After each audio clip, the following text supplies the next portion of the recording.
What if the biggest thing you're getting wrong in relationships is assuming your partner thinks like you do? This week on Next Level Healing, I sit down with relationship legend Dr. John Gray, author of Men Are From Mars, Women Are From Venus, to reveal the communication mistakes that quietly destroy connection and how to finally understand each other.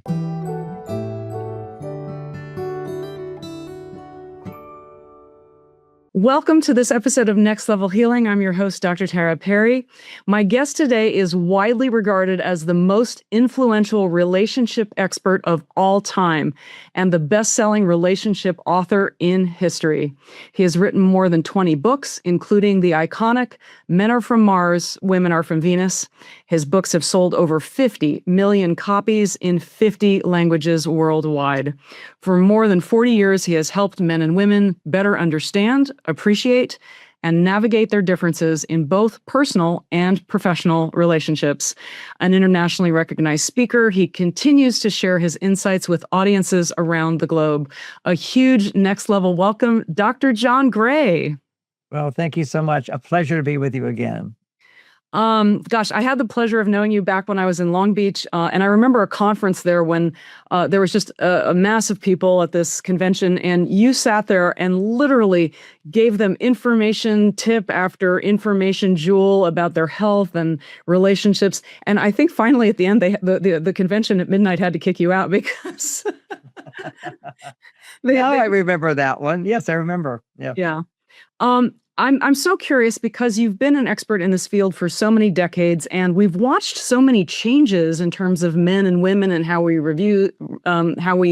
regard sexuality and relationships. What are the biggest changes you've seen in the last decades?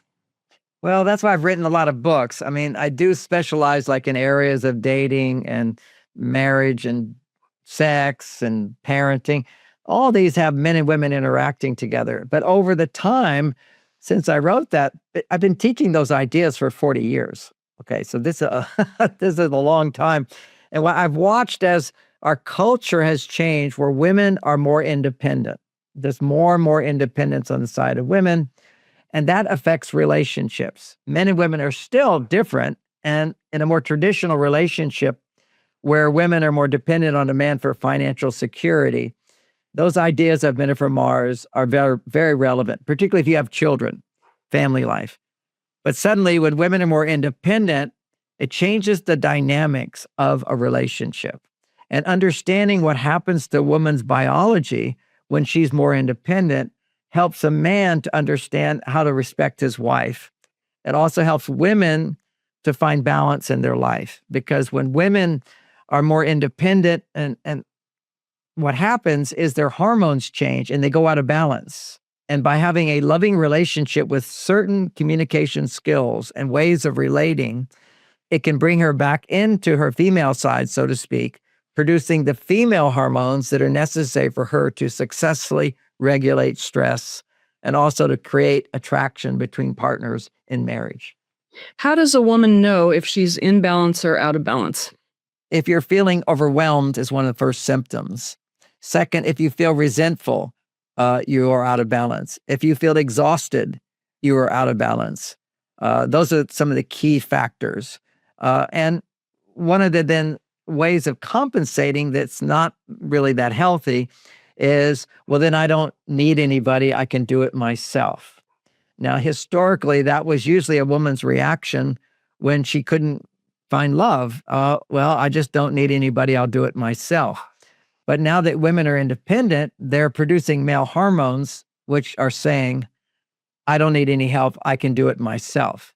And that produces the hormone testosterone.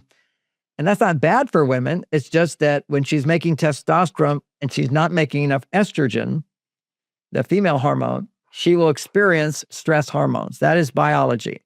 So the biology is when a woman is happy, she's making 10 times more estrogen than a man. When a man is happy, he's making 10 times more testosterone than a woman. When it's low in men, they're going to be stressed. When women's estrogen is low, she's stressed. So learning how to communicate and relate to each other in a way that increases her estrogen, in a way that increases his testosterone, brings them closer together. How was this figured out? Was it by symptoms? Was it by blood tests? Who figured this out? Because it's genius, and it seems like a lot of So, the. and it makes things simple. And the way it was figured out is Hey guys, studies are showing that 68% of people that watch podcasts regularly don't click the subscribe button. Do me a huge favor. If you like this content, click subscribe so other people know where to go for the cool stuff. Thank you. there's been a huge amount of research for women's health. And for a long time, they didn't do studies on women because they had their cycle. And so the results would be skewed by whether you're in what stage of your cycle you're in. So it was mainly research done on men. And what they found is that when they started really doing research into women, they realized that women have a range of estrogen, which is associated with when she's happy or when she's stressed. And men have a range of testosterone when they're happy or when they're stressed. And if a man is not within that healthy range, he will be in a state of fight or flight. So we all knew about fight or flight. Fight or flight is behaviors that occur when we're producing stress hormones. When we're making stress hormones, we're not able to feel love because you're thinking you're fighting an enemy or you're running from an enemy. So if we want to have love, we have to learn how to regulate our stress hormones. And what all I did, now nobody has talked about this before me, I just went online and looked at what are the stress hormones of women when they're stressed, and it turns out it's the opposite for men. When a man is stressed, his testosterone's going down and his estrogen's going high. And when a woman is stressed, her estrogen is going down and her testosterone is going up. And this just becomes common sense, which is if we understand what makes testosterone in a man or a woman is anytime you have a goal and you're feeling you're successful in achieving that goal. So if I was and particularly for men, testosterone is so important because for me to feel stress-free, my testosterone has to be produced 10 times more than a woman. And for me to have romantic attraction, it needs to double. And for women, their estrogen levels, and this is all mapped out in her body, which is that when 5 days before ovulation, her estrogen levels must double otherwise she can't get pregnant. So her body is preparing to get pregnant. So it's all just logical, but there's also tests exploring that when a woman is closer to ovulation, if she's not on birth control and her body's producing estrogen, she will find men to be more attractive sexually. So this is it's all common sense to me because, see, I understand relationships. And now you put hormones to it. I go, oh, well, that explains this, that explains this, that explains this. And what makes estrogen go up inside of a woman is a balance between oxytocin and estrogen.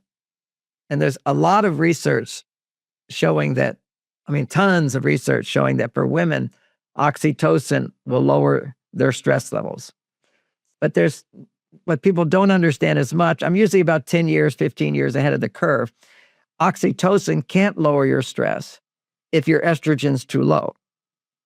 So you need estrogen for your oxytocin to work. And if you are producing oxytocin, which is through connecting in an environment where you feel safe. So it's a little complicated, but simply put, you've got to be making oxytocin, which gets produced in mutually supportive relationships. And you have to have enough estrogen for the oxytocin to work. And estrogen goes up when help is available. Imagine you're relating with somebody and you're talking with them and they're hearing you. That's all the research showing oxytocin. You feel safe and your stress goes down. But imagine you're relating to somebody and they're not interested in you at all. They're critical of you and they're judgmental of you. Do you think that any oxytocin is going to be produced? No, because it's not just talking to somebody, it's trusting or anticipating their support. That's what produces estrogen. And so why do women find men more attractive as their estrogen levels naturally begin to double is because they potentially could get pregnant, and therefore your brain is going to start thinking, must have food, so women will tend to eat more. Must have shelter, so women will start becoming more aware of what they have and they don't have. And also, do they have a man to help make them pregnant? So men become more attractive at that time. Interest in sex can occur at that time more, simply because their estrogen levels go up. So what I've done is seen the relationship of everything I teach, the behaviors I've asked men to do for women that men don't realize they're so important are behaviors that will stimulate estrogen and oxytocin. Other things will produce oxytocin, like getting a massage. A non-sexual massage will produce oxytocin. However, if her estrogen levels are not high, then a massage will not lower her stress levels. So these are two forces that have to go. One is oxytocin is where I can reach to you and get support. And estrogen is I anticipate getting that support. And this is a tendency because going to someone, showing attention to somebody produces oxytocin. So what you'll see, and that lowers stress in women. But it doesn't always lower stress in women unless they also have estrogen at the same time, going in a healthy way. So as a counselor, what I saw over and over is when women are stressed, their experience of being stressed, even a little bit more than moderately stressed, is they feel overwhelmed with too much to do, doing for other people. So why do women do for other people? That's called giving. I'm giving and giving and giving. I'm being responsible to give and give and give. But then they're stressed out. Why are they stressed out? Because they're making oxytocin by giving, and their body remembers giving makes you feel good, but it only makes you feel good if you've received. So that's the relationship between a man and a woman. Biologically, is a woman primarily looks to receive from a man, and then she gives to her children. So when a man is perceived by a woman as needing help, like a child, she will give, but she's not going to receive, and she won't get estrogen. Ideally, parenting. So many women today are stressed being mothers. Many don't want to be mothers just because the idea of trying to raise a child potentially without a man, because divorce is so common, it's too stressful of an idea. And it is stressful because when a woman sees somebody who needs help, she gives. When a woman needs help, she receives. And femininity is about receiving. When you're giving, you're actually on your male side. Giving also is what makes men strong and independent. When a man is able to give his life for his country, it's a maximum masculine thing to do. We men are designed for sacrifice. We can give up comfort. We can do dirty dangerous. We can do all kinds of things that don't make us, that aren't pleasing and pleasurable and enjoyable, as long as we achieve a goal which will bring us love. So we also need love, but we have to first give and then receive love. Women ideally receive and then give as a result of receiving. What I see is women are stressed when they give more than they receive. And I see that men have low testosterone, receive more than they give. There's nothing more powerful for a man to produce testosterone than to become selfless. But in that selflessness, he's sacrificing his comfort, he's sacrificing his ease, he's sacrificing pleasure. But there is a goal. He's doing it to be loved, to be appreciated, to be trusted, to be embraced. And this is everything to a man. Because in my own experience of writing my books, all I have to do is look at everything I knew that makes men work well is things that produce testosterone. For example, let's say I take a test. I know this is measurable. If I do a test and you give me a grade and you say you're top of the class, my testosterone goes up. If I do the same test, but you say, oh, you failed, my testosterone goes down. So you see, it's all about performance for men. And it's a performance for women as well, testosterone. But testosterone is not the major player for women in order to manage stress. It's whenever a woman's stress estrogen is low. And it just so happens that usually when an estrogen is low, a woman will compensate and her testosterone will go up because she feels if nobody's going to help me, then I'll do it myself. And doing it yourself, independence, produces testosterone. And feeling dependent or interdependent, where I depend on you so I can give to you or so I can give to my children, that produces huge amounts of estrogen that I have. So for women, like an easy stress reducer, I mean, little things like women like to go shopping. Even if they don't buy something, they're still happy going shopping. That's the first thing I learned about my wife. She could try on 5 outfits and not buy one and leave the store happy. And I'm like, we wasted all that time.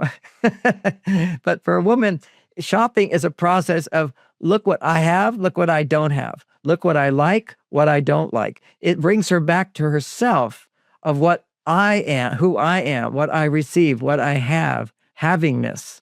Whereas for men, it's more about doing. What can I do? What can I not do? And finding things you're good at and successful at raises a man's testosterone. So bottom line, we are very, very different, and we begin to understand those differences. Now we have a whole new awareness and tool to regulate stress in our life. So the ideas of Men Are From Mars, many of them, the tools are changed because when I wrote Men Are From Mars, women were wanting to talk a lot because guess what? Talking raises estrogen. Why? Because you're receiving. It gets a little paradoxical. When you're sharing what's inside, you're receiving somebody's attention. You're sharing you're receiving their attention. You're receiving their caring. You're receiving their non-judgmental awareness and empathizing. So women need to receive, but how to receive is to express what you feel.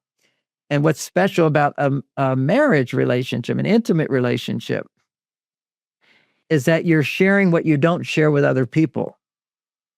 See, this is why, for example, sexual monogamy is so important to keep it special. This is something I only share with my husband or share with my wife. That makes it special, significant. If you share it with everybody, it means nothing anymore. So there's something special. Now, what happens for women is, particularly when they're in the workplace, now they're more independent. What we have is research. Now, here's some more research besides the hormonal research, little brain research. It turns out that when we produce adrenaline, now adrenaline is moderate stress, or cortisol, that's high stress. And then there's actually chronic stress. These are 3 levels. We'll start with adrenaline. Adrenaline is just whenever you're faced with danger, but you're confident. Like I'm driving 85 miles an hour. I could get a ticket, but I'm looking in the rearview mirror, so I'm not having a problem. Okay, so I'm in a dangerous situation. And the truth is, anytime you're in a car, actually, you're in a dangerous situation. But we feel confident, and we trust everything's going to be okay. So what happens, that will produce adrenaline. You're in danger, but you're confident. Cortisol, one of the reasons we go into fight or flight and other symptoms of cortisol, like freeze, that's another one. Fake is another one. Pretend. Another one is submit, be a doormat. These are all common reactions based upon cortisol. So we want to get out of cortisol whenever we can become aware of these non-productive reactions. So we just know if you're a woman, you need help, get help, your estrogen goes up. What do modern women need help for? That's the problem today. They're so confident, they're so capable, they're so educated, they're so independent. They don't feel like they need help. But the only time... How does a successful woman maximize her chances for success in a relationship? Understanding how to manage stress effectively, because when she's in the workplace, she's in charge. So she's not making estrogen, she's making testosterone. But she can create romance in her marriage by recognizing I'm too far on my male side. I need to come back to my female side. One of the ways to do it is to talk about my feelings to my partner and ask them just to listen, not to solve anything. If you talk about feelings and you're not trying to solve anything, you will produce higher estrogen. That's why when women come to a therapist, they're talking about their feelings, but they're not trying to change me as the therapist. They're just sharing with me. When she shares with her husband, she has to learn a new way of sharing about feelings that have nothing to do with him. Otherwise, she'll be wanting to change him. Look, I'm frustrated. You didn't call me. Well, that's not going to lower your stress. But if you say, I was so frustrated in the office, I didn't get this call back and I've been waiting 2 weeks. I don't know when this is going to be done. Now she's sharing with her husband her negative stress emotions, and she's not expecting his advice or him to fix it. She's just sharing. It's like being in therapy. It's like he becomes your therapist, a good therapist who doesn't give advice. He's just listening. Now, that's what a woman needs today to do, is to come back to her female side. And ironically, she doesn't even know she needs to do that. That's the problem for women today, is they're on their male side. The male side feels worse if you complain and talk about feelings. The female side, if you're heard and you're sharing in the right context, in the right way, which I just mentioned, it will lower your stress. Maximum estrogen goes up if you talk about your feelings to somebody and you're not trying to solve the problem. Because whenever you're trying to solve a problem, you're making testosterone at a time when you need to be making estrogen. And ironically, estrogen gets produced if you're in moderate stress and you talk about your feelings, the moderate stress, the adrenaline will go away. Now, that's how it goes away for women. Now, let me explain why that's so, according to brain science. So when we scan women's brains, or when scientists do, I just read the research and go, oh, that explains why I say this. Oh, that explains this. When they see in the research, what they'll see is there's something in our brains called mirror neurons. Are you familiar with that term? Okay, so mirror neurons allow us to feel what somebody else feels. If you have a feeling, I can be like a mirror and I can feel that. So you're happy, I'm happy. You're sad, I'm sad. You're hurt, I feel hurt. So this actually is what women do when they're talking with each other, and they produce oxytocin and they produce estrogen. They mirror each other. It's unrealistic to expect that of a man. Just to get, men are different. And now here's the evidence. Now, the common sense evidence is just simply, I don't suffer the same problems you do. I have other problems. My problems all have to do with fear of failure. And all her problems have to do primarily with not enough time, not enough love, not enough support. And it's just not enough.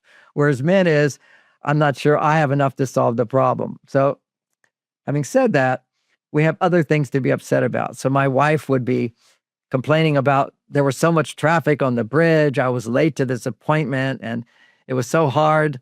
And now then I had to call so-and-so and do this and this and this. If it's another woman, she'll have that same experience. My experience when I'm listening to her, really what's going on inside of me, there's always traffic on the bridge. That's life. That's what you have to do. So don't worry about it. Why are you even talking about it? It's done. You're not on the bridge anymore. Everything's fine. That's the way men handle their emotional stress, is we rationalize it or we forget it. We minimize it. Well, if a woman rationalizes or minimizes when she's having negative emotions, it will suppress them, because that's what women do all day long when they produce adrenaline. When a woman is making adrenaline, her body produces stress hormones. Unless it's not safe to express those stress hormones, she will suppress them. It's a suppression mechanism that's going on almost all the time for women that's not going on for men. See, men don't need to talk about the problems of the day. We forget them. It's done. There's nothing I can do about it. Forget it. But for women, when they're in the workplace, they go, well, I'm having all these emotions. There's nothing I can do about it. So push it down. Now, why would I say there's that difference? Because now there's brain scans that show that when a woman is producing adrenaline, her blood flow stops to the logical part of the brain and goes to the emotional part of the brain, and she will begin to ruminate. Okay, it stops to the logical part of the brain and goes to the emotional part of the brain, and she'll go over things again and again, why or because or how come I'm upset about this, and in order to not express what she feels, her brain, in order to be logical, you're in the workplace, you're being logical right now. In order to be logical, these emotions, the blood flow is going to go down to the emotions if there's adrenaline, but you can't talk about your feelings, so you have to push them down to be logical. So in order to maintain her logic in the workplace, she has to ignore her negative emotions, and they get pushed down, and that's called suppression of emotions.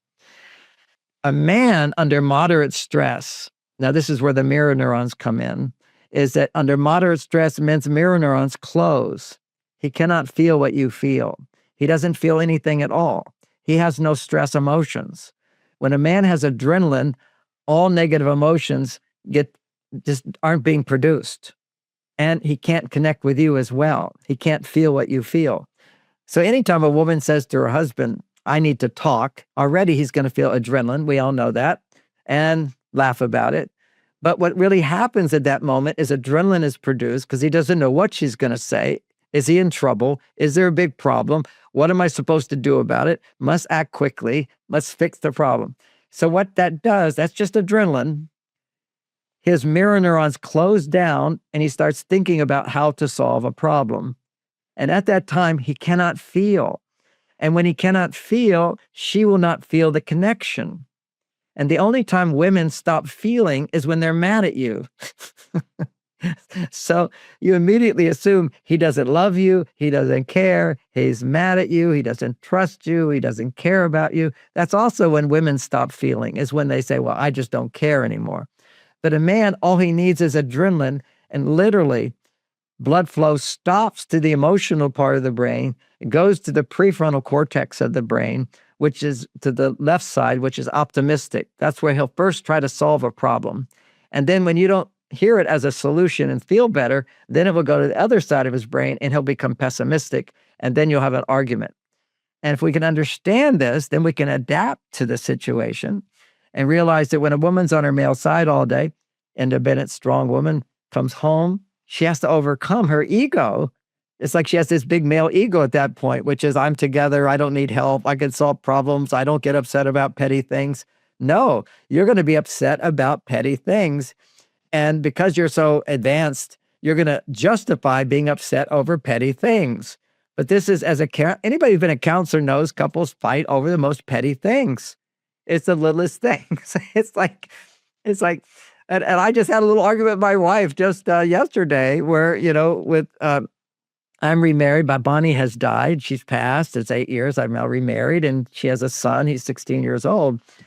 And, he said he wanted to do jobs around the house. He was cleaning the pool. So now I don't hire poolmen. I gave him $50 every time he cleans the pool. And he's fun. He's 16-year-old, wants to make money, So, and then he says, I'll wash your shoes for you, John, and I said, good. And his mother said, oh, we should give him $20. And I said, what about 10? She goes, how could you say 10? It's worth 20. It's completely got upset with me, just shut down, mad at me, and she won't talk to me, all because this one little thing. Because I did say, after I said $10, she said, no, chat said it should be 20. I said, okay, 20, and no problem. But, she got her feelings hurt, and it's like sometimes stress builds up inside of a woman, she's going to overreact, and that's going to happen. And when she overreacts, because I understand women, I know it's just temporary. It's irrational. When you have suppressed negative emotions and they come up, they're irrational. See, it's like making a mountain out of a molehill, something that's not a problem. We invent it to be a big problem. And maybe it's a little problem, but we make it a bigger problem. So she made it a bigger problem, and, we solved it. I know just what to do. I don't make her wrong. And what is the best way to diffuse a situation like that? Well, what for me or for her? Either. Well, I'll talk to the men listening. What I have to learn to do is be patient. I know she's shut down. I know she's overreacting. I need to get her to talk without me judging her in any way, understanding that there's other things that are bothering her as well, and she's overreacting. I would never say, you're just overreacting. I wouldn't say you're making a big deal out of nothing, because that's me trying to solve the problem, and it's also insulting to her. But the reality is she has to be a big girl too and realize that we overreact. I overreact as a man. She overreacts as a woman. Because she's a woman and she's more independent, she actually is biologically designed to overreact more. Why is that? Because she's been suppressing feelings during the day. I'm not suppressing because they just disappear. I don't make them. My brain just goes, it's no big deal. Don't worry about it. My brain says, can't do anything about it, so wait till tomorrow. Men have that ability if they learn to use it. Not all men know how to do it. That's why I try to teach men. Otherwise, they have low testosterone. Men today don't know how to do that to a great extent. They argue back. Why are you getting upset over that? That's stupid. That's just a little thing. I negotiated. You shouldn't be upset about that, And then I would say, and you did this, and now we're back to fighting every other. So silliness that couples have because they don't understand. First of all, admit to themselves, I'm overreacting, and I'm justifying being upset over something that's not really a big problem. But I still have to love myself. And what I want to do is be able to process that. So a woman could say to her husband, if she wanted his help, because she's overreacting, she sees he's overreacting, she says, I've just had a stressful day. I just need to talk about what's going on. So I overreacted about this one little thing. She shuts down. She's basically can say to her partner, it's been a really tough week for me and a lot of things are on my shoulders and I just want to talk about 10 minutes and I'll be fine. If and I don't act to her like she's a person, but pathetic and actually just get her to say the words of what's bothering her. All you have to do if you're a woman is feel it, identify it with logic. Okay, give it a name, and then share it in a context that's appropriate. You see, you have to realize when she's upset, blood flows primarily in the limbic system, and the brain doesn't know why I'm upset. So it focuses on something. And so if you can identify it and understand it, your brain is now starting to use logic, and you get back into the logic, balance the logic with the heart. I was just hearing a podcast reminding me of my friends who do heart math. And heart math, you do heart math, that. Well, actually, we had one of the founders of Heart Math on a year ago. Yeah, we've been friends for 30 years now. But what they're teaching people is when you're in a stress response, think about something that you appreciate, something you're grateful for. It's just that you can't always do that. Sometimes you need other skills as well. But if you tend to react less to stress if you're living with a lot of balance in your life. I call this your love bank. You build up your love bank, and it's so powerful, this idea of the love bank. In Men Are From Mars, I talked about in terms of scoring points. When you're an estrogen being, a woman who's in touch with her estrogen, right? Every act of love is equal to every other act of love, right? So I can be a good financial provider. I make good money. I work hard. I bring home that. For about a year, I get extra points for that. But the brain habituates. Anything that becomes routine, you no longer get a dopamine spike. If she gets a dopamine spike, her estrogen goes up. If I do something and anticipate her estrogen going up, I get a dopamine spike. So that's what brings the passion into relationship, a lot of those things. But in the beginning, you have the big things. I'm going to work really hard. I'm going to provide for you. I'm in a committed relationship with you. I come home. We have marriage. But now that's routine. You get no more dopamine from that. And if you get no more dopamine, then women's estrogen starts to go down. Men's testosterone levels start to go down. So I've created in my most recent book, which I just love because it's all about helping women use their relationship and the man in the relationship to come back to produce estrogen. It's little processes and games and so forth. But one simple one is, which I just mentioned, when you come home from work and you can share stress emotions that you couldn't share in the workplace with your partner and ask him not to say anything or do anything about it, in 10 minutes, you have a huge drop in stress and increased estrogen. Not 50 minutes like a therapy session. No, in 10 minutes. And particularly if you're doing it regularly, your brain, when you're in the workplace, doesn't experience as much stress because your brain anticipates being able to talk about this. I even have that when bad things happen in my life, and I'm certainly not exempt from bad things happening in my life. I always think to myself, this is going to be a great story for a podcast. Because I tell my whole life how I process stuff. People need to see that you can be successful, happy, in love, have a great relationship, and things don't have to be perfect all the time. It's never perfect. And so we have to learn how to bounce back when our expectations are not fulfilled. And when we have expectations that are not fulfilled, we're attached to that outcome. How to let go of that being attached to that outcome and adjust and accept and let life come to you with more. And that's by, particularly for women, learning how to process their emotions. So when you share an emotion that you're embarrassed about, like you would be embarrassed to share all your emotions in the work world. Say you put a lot of energy into some client and then they decide not to buy or they don't do what you want. You're angry. You're mad. You can't just say to them, well, I'm mad. I put all this work into it and you're not buying my product. How dare you? So you can say that to your husband. You can't say it to the client. You'd be embarrassed. You'd be seen as less than. You'd be pushed out, so it's dangerous. So emotions, negative emotions are dangerous in the workplace. And they are, by the way. It is a real danger. I heard some woman who telling women, share your feelings in the workplace. Are you kidding? You'll be kicked out as soon as possible. It's like a courtroom. You can't share negative feelings in a court. There are rules. There's rules of the workplace. And the workplace was designed by men for men because it's all about testosterone, efficiency, effectiveness. It's not about when I'm working, it's not about me. It's about me serving other people. But in a marriage, it's about me and it's about her. And for her, it's about her and it's about me. It's a back and forth. So what gets suppressed in the workplace, because you're embarrassed about, if you're the strong, independent woman, you may not even know what you're feeling because you've pushed it down so quickly, so fast. And so you become hard and tough like a man should be. Not all men are tough and hard anymore. That's too bad. Their testosterone levels are dropping steadily. Their estrogen levels are going up.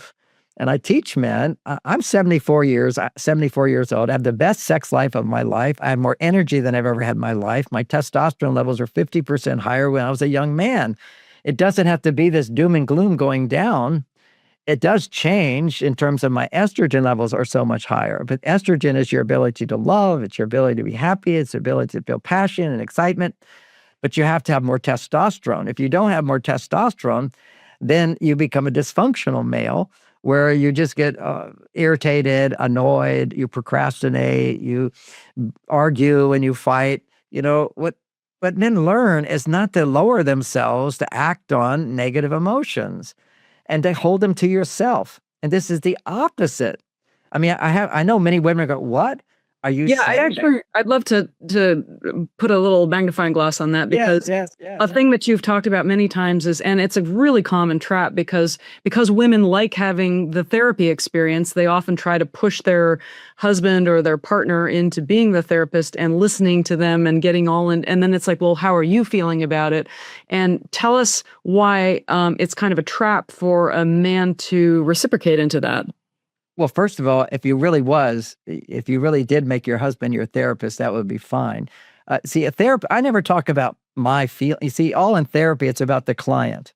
But what women are looking for from their husbands is the girlfriend experience. Okay. The girlfriend experience is I'm sharing and you sharing, we all agree and so forth. And you might get a little bit of that from a therapist, and particularly if a therapist of the same sex. Well, but yeah, I can relate to that and so forth. I do that also as a therapist. I give stories in my life which would validate what they do. But most important, before you ever validate, you have to hear, you have to listen. And that's the skill that you can get from your husband. You don't need him to fix you. He's not your therapist in that sense, but he gives you what good therapy should always provide, at least in the beginning, is a good listener. Somebody who gives space for you to share what you feel, even encourage you to reveal what you normally wouldn't want to reveal. And I tell you, where women think we all say, oh, women are so emotional. Yes, but they're completely inarticulate about their emotions. They'll be in their head and they're complaining this and I'm upset because he said this, he did this. And the word is I'm either hurt or I'm upset. And those basically, upset is not feeling your emotions, and feeling hurt is just pushing away all the other emotions. Because if you're ever feeling hurt, you're scared. And you're also shame. Anytime you feel hurt, hurt is feeling rejected. Hurt is feeling left out. And the reason hurt stays in your body instead of just letting it go is, hey, somebody hurt me. I felt rejected. Yeah, but they're not that way all the time. Or I can adjust myself. I can get what I want. It's not doomsday. No, hurt becomes this big thing because people go into gripping it and they can't realize that, well, the reason I'm gripping it is I'm scared. And becoming aware of what you're scared of. And then you start realizing your brain can kick in and go, wait a second, you're scared he doesn't love you? Well, he did this thing the other day, and he did that thing the other day, and the guy's married to you, and he does this for you. Your brain can make sense of this, but you can't unless you bring it to the awareness and give words to it. You've got to take those emotions. And the really big one that ruins relationships that's being taught all over the place is to share. When you did, this is like standard psychology. When your partner disappoints you, you say, when you do ABC, I feel hurt. What I would like is XYZ. Except as soon as you feel I feel hurt, you shut a man down. His brain will go into defense. His mirror neurons will close down. He can't hear you. He can't give you the connection. And now you're stuck continuing to share your feeling of hurt, thinking that if I just share it and he can feel it, it will go away. And yes, it would. But he can't feel it if he feels blamed. Anytime you blame a man for what you feel, his mirror neurons will shut down because that's an adrenaline response. So another aspect of that is kind of to grow up and well, first of all, learn a new skill, which is when you ABC, what I'd like is this and this and this. It's as simple as that. Don't use your emotions to justify your request. The guy loves you already. It's almost an insult to justify a request by how painful you feel. I'm suffering so much, so you should do this for me. Look how much I suffer. Can't you do this for me? That's completely insulting. And they shouldn't know that, because if it was another woman, is that like, oh yes, I suffer and I suffer too. They share their suffering. It's just a very primitive, unfortunate thing to use negative emotions thinking it's going to motivate somebody to change when that person's already motivated to change for you if you give them love. So the key, we're coming back to the independent woman who's shut down because she has to push her emotions down to stay logical. She comes home, and this is a phenomena which is well known in psychology. This is not controversial in any sense when I step into the concept of displacement. If you suppress feelings in the workplace, when you come home in the presence of someone who is safe, they will become displaced. So if you're frustrated about work, your brain has to find something to be frustrated about your partner. Or it could be frustrated on yourself.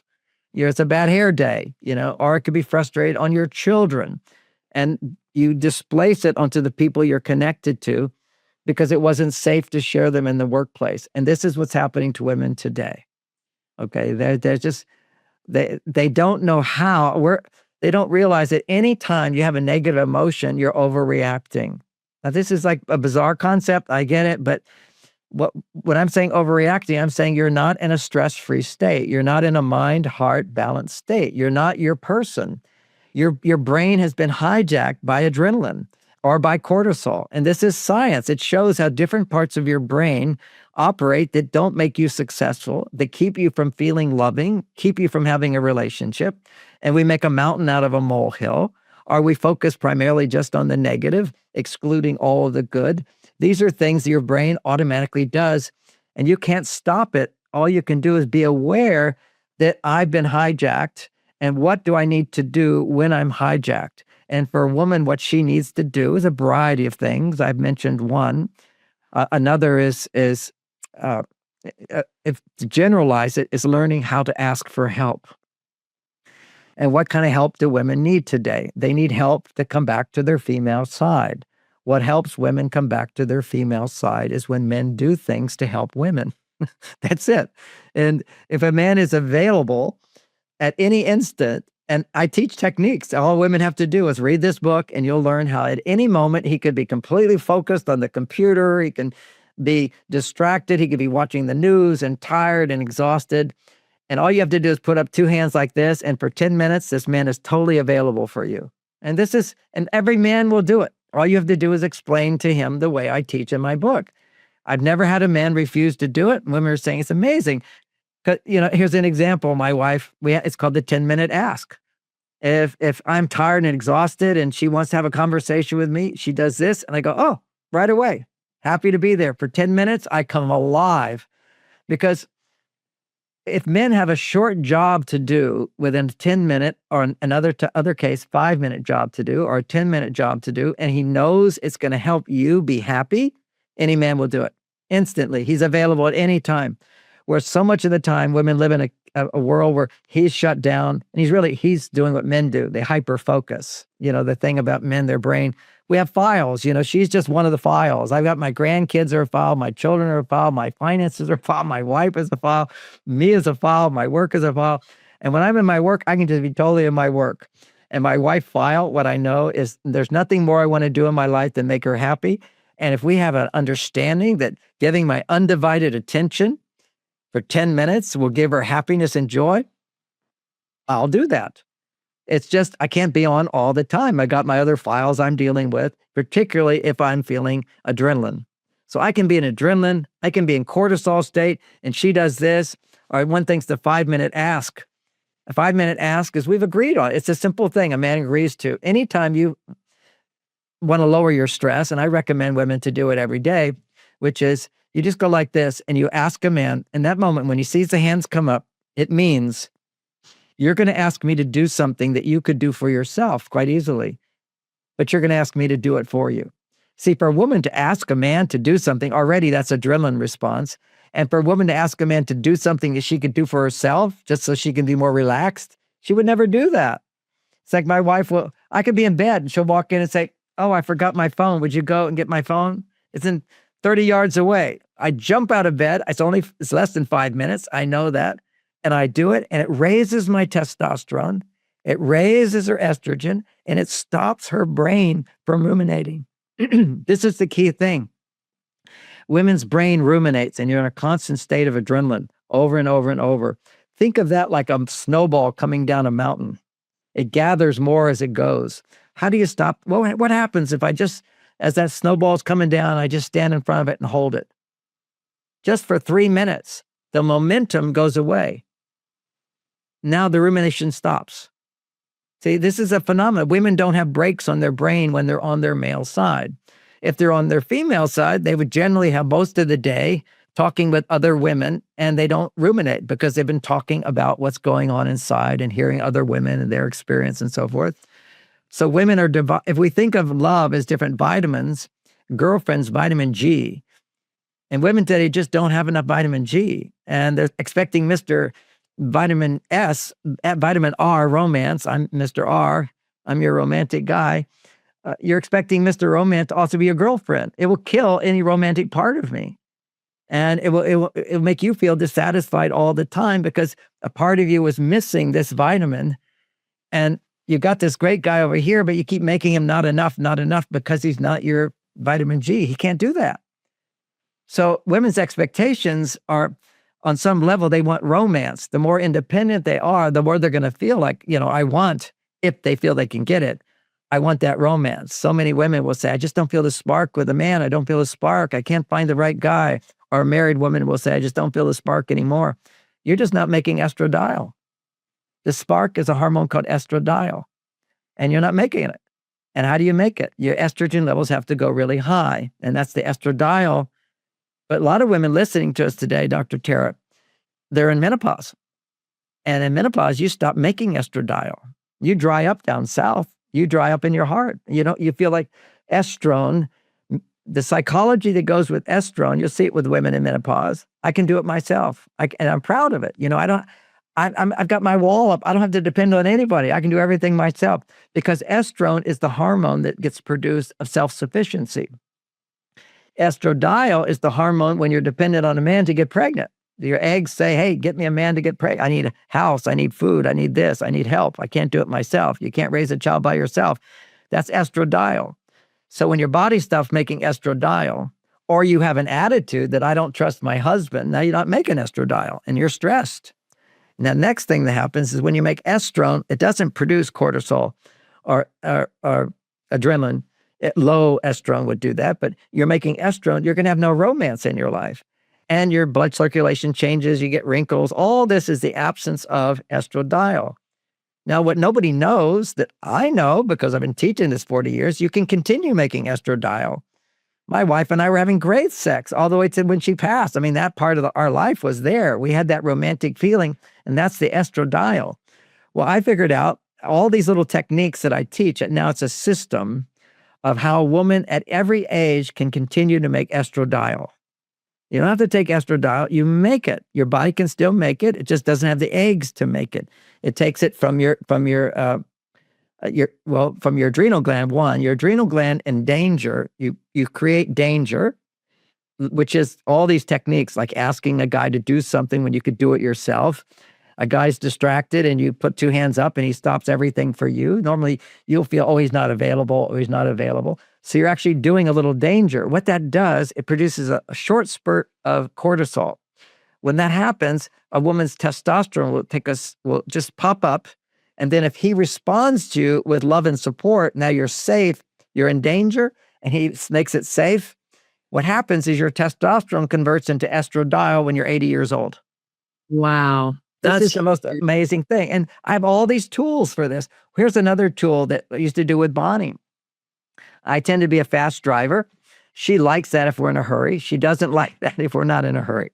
So I'll be going along thinking everything's fine, and she will want me to slow down. So if she says slow down, I feel controlled. I get irritated. I annoyed. She asked me one day, she said, how can I tell you to slow down without you getting annoyed with me? And it took a while to figure it out. I said, I figured it out. Don't say anything. Just hold the handle.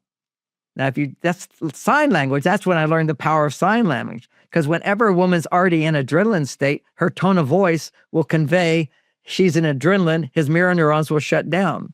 So with a sign language, I don't get the adrenaline response. Okay. So she just holds the handle, and then instantly I will slow down. No hesitation, no resistance. I will slow down, and I get into the slow lane, middle lane. And I put my hand on her thigh and I say, I did that for you. And she always says, and thank you. It's a sweetness. You see her smiling as it. We get to, she doesn't like me running it through red lights. I go through yellow light. And so I will stop at a yellow light, even if it seems like I could have gone through, but she asked me to stop at yellow. I stop at a yellow light. I put my hand on her thigh and I say, I did that for you. And she says, I know. So moments of danger, and a man then provides, that produces a chemical reaction in her body of testosterone from danger, converts into estradiol. And it is the essence of all romantic novels. All romantic novels is the woman having some sort of dangerous life, and the man comes in and saves the day. He's the knight in shining armor. Then she gets a surge of estradiol. And so what I've got is all these tools and techniques that a woman would never think of, how to put yourself in danger, where a man can then save the day for you. And that makes you come back to feeling, it's so sweet. That's so nice. And it's affirming something deep inside of a woman in a deep, deep level, is that I'm safe. I have help. I have support. And for a man, when he plays his games, he always knows, I have the power to make her happier. I have the power to make her happier. I know how to do it. And then it's like, I just learned a lesson today around this little thing that upset where she overreacted the other day. And she stayed sort of shut down for a while. And I said, why are you First of all, what I did is have to get her to talk. Sometimes women won't talk. Okay. They're just going to punish you by not talking. And so I got her and I said, let's just sit down and hold hands. Because just holding hands starts producing oxytocin. And my willingness to be there for her produces the estrogen. And then I said, now let me put my arm around you. Okay, then I started to get her to talk because she wouldn't talk. This isn't always the case, but it just happened. That's how women, that's when they're mad at you and they don't trust you. They're punishing you with not talking. Deep inside, they're not really punishing. What they're doing is they're afraid. They're just afraid. So I have to have my body touch her, be close to her. And now we're feeling a little safe. And then I analyze, so what just happened that upset you? And we talk about what happened. And then we say, how could it have looked different? But I'm just getting her to talk about what happened so that the blood flow goes to her logical part of the brain, where she can begin to realize that her being afraid of me and not talking to me, I'm the safest person in her life. I'm the best guy in the world. She just has to remember that. It takes a little time to remember that. The blood flow has to go up to this part of the brain, and the stress levels start to drop. And then what she told me is, she says, well, when I don't talk, you should ask, you should show me you care. I said, I did 3 times. She said, no, just 2 times. I said, okay, well, how many times do I have to ask? And she says, well, if I shut down 10 times and patient, you should be patient. You were impatient with me. I know you were impatient. After the 3rd time, I was a little impatient, but now I won't be, because I know my wife needs 10 times. Once I understand, then I can be patient. Patience means she's safe. Impatience with your partner, either way, is not safety. And there's so many ways. It's like picking a restaurant. My wife says to me, oh, we're finishing up here, but this is a real quick one. So funny. No, I love it. I could talk to you for 3 hours. No, but this is a great one. She'll go, let's go out to dinner tonight. I say, where do you want to go? She says, I don't know. So I already know. I'm going to suggest 3 restaurants, and she's going to say no to each one. And then I'll pick one and she'll say yes. Why? Because she needs to express no, no, no, which is something which is not safe to express. And her estrogen will go up, and then she'll know what she wants. I mean, there's so many insights a man can learn. And then why did I write this new book just for women only? Because for women only. Women have come to me for 40 years. Their husbands aren't there, and I teach them how to talk to their husbands and explain these things. Their husbands will do it. You just have to speak his language. And sometimes women read my book and they go, oh, if he doesn't read it, it won't work. Everything in here is written so it will work without the man reading the book. And as you're changing, you can also share the book with him and he'll want to read it. But once he realizes this book is teaching her not to complain, teaching her to love him more, teaching him to let him off the hook, teaching him how to be the best self he can be. Men love this idea. They all agree with it. They just have to be approached the right way. And so I have to teach women how to communicate this, because generally when you want more from a man, he hears, I'm not doing enough, and his mirror neurons close. So there's a way to solve all these problems, but it's a class. You have to take the class. Now you have a North Star. You go to this book and you read it 3 times, and you'll be getting a lot more love in your life. And for those of you who are audio only, that's Men Are From Mars, Women Are From Venus, for women only. And is that on Audible as well? Not yet. I hope you read it. I love it when the author reads. People are talking me into it. Everybody reads my books. They say I underline it. I go back to it. And that's why it's like a workbook. It's exercises and stuff.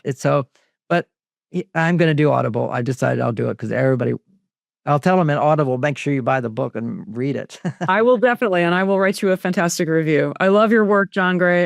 You are an amazing human being. I could sit and talk to you forever. You are a meditation master. You use a lot of fasting, which I'm also a huge fan of. You've done an awful lot to create a maximum quality of life, and I'm just so grateful that you joined us here today. Where else can people follow you, stay in touch with you? Well, I have a website, marsvenus.com, and they can go there. I think the best place to hear all my talks, my longer talks, are on YouTube, and they're wonderful. It's John Gray Mars Venus on YouTube, and you'll see a host of different talks that I give, and they're wonderful. I love doing it. I know it's helping people, and if you do, please share it. Thank you so much. And folks, share this episode with anybody that you know would be improved and helped by it. And comment, like, subscribe, and we'll see you on the next episode of Next Level Healing.